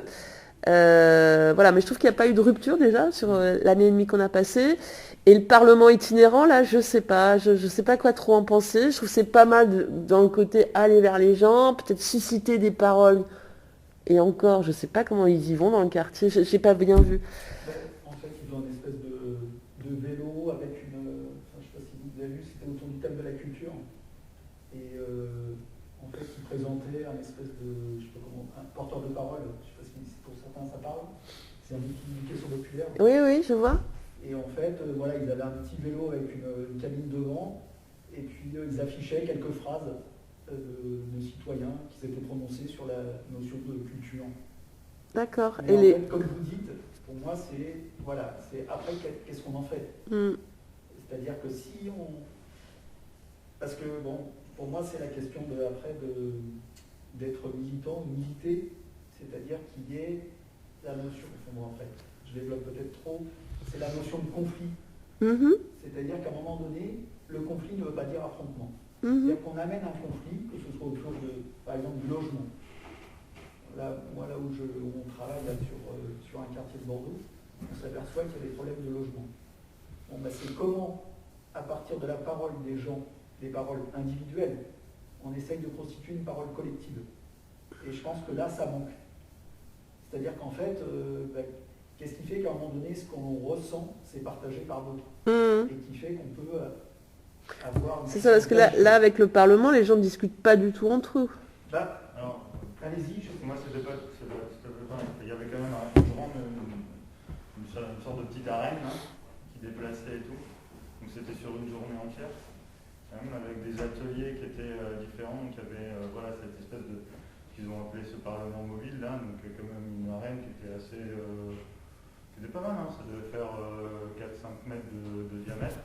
Ouais, donc les gens se positionnaient là. Et après il y avait une association qui animait autour de divers ateliers, des mises en situation, le partage de la parole. Alors il y avait des choses, se mettre à la place d'un élu pour discuter autour des choses. Il y avait d'autres systèmes et d'autres types d'ateliers en fait qui étaient faits avec une fresque sur laquelle on va dessiner le quartier de demain, des choses comme ça. Moi j'ai trouvé ça assez intéressant. Après, bon, il y a une question de communication qui n'était pas évidente parce qu'aujourd'hui c'était assez peu communiqué à part sur quelques affichages dans la rue, mais en termes de faire venir les gens, moi j'habite à côté du Grand Parc, je veux dire que dans le parc de Mans quand on y était, c'était que des gens blancs entre 40 et 70 ans, c'était quand même très, voilà, c'était pas hyper inclusif quoi. D'accord. Mais la démarche est intéressante. Après, voilà, moi je ne sais pas du tout ce qu'ils vont en tirer, je ne sais pas comment ça va se traiter et ce qu'ils vont en faire. Mais voilà, les ateliers, je trouvais ça intéressant. Beaucoup plus que le conseil de quartier. Beaucoup plus que le conseil de quartier, ok. Non, moi je suis allée cliquer plusieurs fois là, mais je n'ai pas trop regardé de choses, etc. sur le site là. Voilà. Moi ce qui m'a frappé, c'est qu'à un long moment, donc il y avait un changement d'intitulé, donc démocratie pas continue, permanente. Et en fait c'était resté longtemps le dispositif Juppé-Florian, quoi. Enfin il y avait les conseils de quartier, voilà. Et donc je pense qu'ils ont mis un petit peu de temps à s'emparer du sujet. Voilà, c'est tout. Moi j'étais assez étonnée que il n'y ait pas révolution démocratique, etc., que ce soit pas, voilà. Mais. En fait, ce que vous décrivez, je pense que c'était une autre étape de ce que j'ai vécu. En fait, ce sont des outils d'éducation populaire. Mais en fait, je trouve ça intéressant d'apprendre, parce que je pense qu'il va y avoir un peu de théâtre pour Rome, des choses comme ça. Mais en fait, c'est après, qu'est-ce qu'on en fait? C'est-à-dire que si c'est juste uniquement pour maîtriser un outil, pour moi, c'est la pseudo du quelque. Et que la visée, c'est quand même une question sociale, qu'elle soit locale ou nationale. Et c'est là où, moi je participe à beaucoup de groupes de parole, que ce soit dans les mouvements sociaux ou là par exemple. C'est la question de ce sentiment d'impuissance d'agir. C'est-à-dire qu'il y a beaucoup de gens, là par exemple je voyais quelqu'un à la santé, qui disait qu'en fait on a conscience de la situation, il y a cette espèce d'impuissance de faire quelque chose, d'une situation qui est maltraitante, dont on souffre, et qu'en fait on n'arrive pas à changer les choses. Et j'ai l'impression que ça c'est commun à beaucoup de cercles, que ce soit en tant que citoyen ou en tant que professionnel, Le côté à quoi bon, c'est ça, aquaboniste? Non, c'est la question de... Tout à l'heure, vous avez parlé d'empowerment. D'accord. Le pouvoir d'agir, la puissance d'agir. Et en fait, c'est vraiment cette question-là, c'est-à-dire qu'on bute là. C'est-à-dire qu'on a conscience, on comprend un peu les enjeux, on s'informe. Aujourd'hui, c'est beaucoup plus facile de s'informer. Je dirais qu'après l'émancipation, de prendre la parole en public, il y a beaucoup de gens qui prennent la parole en public, qui font des tracts, qui font des écrits. Mais c'est cette étape de pouvoir agir. C'est-à-dire qu'on s'en arrête à la participation. Et qu'après, on se demande si vraiment on agit et sur des choses réelles. Enfin, quand je vous parlais tout à l'heure de la CNU, ça c'est réel. C'est-à-dire qu'aujourd'hui, il y a des gens qui peuvent se soigner gratuitement. Et, je ne sais pas. Moi, je peux aller dans ton sens. Ouais. Je trouve après que tout ce que vous avez expliqué et tout, j'ai quand même un sentiment, moi, que la classe politique et dirigeante là-dessus, elle est quand même très très réfractaire à tout ça, quoi. C'est qu'elle est quand même très très dans un... Alors j'entends qu'il y a des choses qui passent, il y a des images qui se diffusent et tout, mais qui sont plutôt, j'ai l'impression, pour leur idée que vous voyez véritablement dans un accompagnement qui est fait avec eux, quoi. Ou en tout cas qui est dans une dynamique en fait pour aller dans ce sens-là. Voilà, ils avancent, hein, c'est un milieu très spécialisé, hein, quand même, la politique, et ils avancent un peu contre cœur, voilà ce que j'essaie de dire, pour tenter d'apporter des réponses. Mais ceci dit, je pense que quand même, hein, il y a des catégories d'élus. Donc voilà, enfin regardez, il y a eu des expériences quand même municipales qui ont été plein de listes citoyennes là aux dernières municipales. Alors ça a été très décevant en termes de résultats, puis en termes de participation. Mais voilà, enfin je veux dire, si les élus aussi se renouvellent, vous voyez, ça, à mon avis, ça rend pas les choses impossibles. Puis, il y a un moment, il n'y aura plus le choix, quoi. Enfin moi je veux dire, on est quand même dans un moment, l'extrême droite est à 35, 40, 45. Enfin, je sais pas juste pour vaincre l'extrême droite, mais voilà.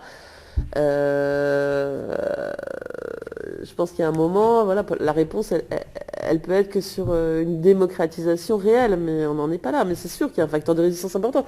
Je vous dis, ça fait 30 ans qu'on y est, quoi. Enfin, moi, longtemps, dans ma jeunesse, on avait milité. Alors, moi, j'étais avec Armand Montebourg, mais avant qu'il dévie, voilà. On avait monté la convention pour la 6e République au début des années 2000. On est sûr et certain que ça allait se faire en 2-2. Et donc, voilà, ouais. C'est très, très... il y a une inertie qui est un peu désagréable, c'est vrai. Un peu désagréable, voire inquiétante. Vous avez commencé par parler de crise démocratique, c'est aussi ce qui apparaît aujourd'hui. C'est qu'en fait, les élus n'ont pas tous les pouvoirs. Mais bien sûr. Ils disent, ah mais là, c'est pas de mes compétences, c'est la métropole. Ah oui, vous êtes sur le local, là. Oui, mais je prends l'exemple local. D'autres vont dire, ah non, c'est pas de mon ressort, c'est au niveau européen. Et qu'en fait, là aussi, c'est-à-dire que, en fait, ils se défaussent, mais sur l'intercommunalité, souvent c'est très gonflé, hein, parce que c'est souvent d'ailleurs des élus communaux et intercommunaux qui disent ah ouais, voilà. Et donc à chaque fois, il faut quand même les renvoyer dans les cordes sur le fait que dans l'intercommunalité, ils sont élus à partir de l'échelon communal, que dans l'intercommunalité, c'est des maires et des conseillers municipaux, et que voilà, ils peuvent agir au sein de l'interco quand même. Oui, comme vous dites, ils se défaussent. Ils se disent, ben non, je ne peux pas agir, c'est la métropole. Alors je ne sais pas comment ça se passe au niveau métropole. Est-ce qu'il faut qu'il y ait une décision à l'unanimité ou c'est à la majorité? Ah mais non, c'est à la majorité. La majorité. Encore plus là qu'il n'y a pas eu ce contrat de mandature où ils avaient négocié en amont, etc., qu'il y a eu rupture du pacte, c'est à la majorité, ouais, bien sûr. Bon, moi je trouve un peu étrange que, en fait, on ne va pas élire quelqu'un qui va être président de la métropole. Ah oui, ça c'est autre chose. Alors qu'aujourd'hui, on a l'impression que c'est quand même la métropole qui a énormément... Ah mais nous moi j'étais à un moment, on avait fait des textes pour demander une élection du président de l'Interco au suffrage universel direct avec une élection dédiée, voilà, parce que c'est vrai que c'est le vrai lieu de leadership du pouvoir local. C'est là où il y a des moyens, etc. Bon, il y a une modification du mode de scrutin. Maintenant, quand on élit les conseils municipaux, on élit aussi les conseils intercommunaux sur le même bulletin de vote. Alors qu'avant, c'est un petit progrès. Avant, Ça fait partie du réformisme dont on parlait, mais qui est toujours hyper limité. C'est sûr qu'il faudrait une élection dédiée, au moins pour le président, quoi. Ouais, ou supprimer les logiques de métropolisation. Revenir aux communes, vous voulez dire? Oui, exactement. Alors là, ça, j'y crois pas du tout. Non, mais bon, Ça, je n'y crois pas. Mais Et aussi éviter les cumuls de mandats. Ah ben alors là, on en prend le chemin inverse, on dirait. Le président de la métropole, mais aussi même de Mais rien. Ah ouais, mais là, c'est le mode d'élection quand même. Si on avait des conseillers métropolitains qui soient hors sol et pas élus dans le cadre communal. vous voyez, ce qui m'a frappé, ça peut ne pas être en bien. Ah oui, mais ça pourrait tout à fait. ce qui m'a frappé à la rentrée, en septembre, c'est que le premier conseil municipal, en fait, il a été fait à Bordeaux-Métropole. Ah ouais, Enfin, moi, ça me gêne un peu. Ah ben, on va quand même, enfin, voilà, on va quand même plus. Alors, je ne sais pas, est-ce que c'est des raisons sanitaires peut-être, mais moi, ça vient dire beaucoup de choses sur où est le pouvoir. Alors, il n'est pas exclu, hein, comme on le disait un peu vite, qu'on aille vers des démocraties de façade, où de temps en temps on votera, ou de moins en moins de gens voteront, et effectivement, avec culture de la défausse, c'est peut-être un peu beaucoup, mais il y a ça aussi au niveau européen, dire c'est pas nous, c'est l'Europe, on peut pas, c'est l'Europe, on peut pas, c'est l'interco, etc. Donc évidemment, ça entretient le sentiment d'impuissance dont on parlait, d'absence d'efficacité, tout ça. Mais à mon avis, hein, enfin, franchement, moi, quand un élu me dit que c'est pas de sa compétence, que lui, il est pas... Enfin voilà, on peut tout à fait redire, bah si, l'interco, c'est vous, quoi. Enfin, l'Europe moins, mais l'interco, oui, il me semble. Justement, dans les recherches et dans les textes que vous pouvez voir et tout, ce côté démocratie, que ce soit direct, participatif ou délibératif, et le grand nombre, enfin, et le fait qu'on est dans des sociétés qui sont de plus en plus grandes et tout ça, ça match, ça s'articule, on sait que ça peut fonctionner. Ah ben non, là, ce que j'essaie de dire, c'est plutôt l'inverse. Alors, il y a quelques propositions, il y a quelques expériences qui hybrident et font, voilà, les deux. Mais non, l'idée, c'est vraiment... Alors, on parle de modèle délibératif, mais sur des tout petits publics.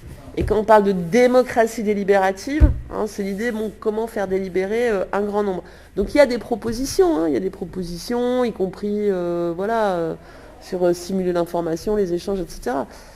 Mais moi, ça me paraît tout à fait insuffisant, le côté de venez débattre, quand c'est pas articulé à la décision. Je pense que là où on en est, voilà.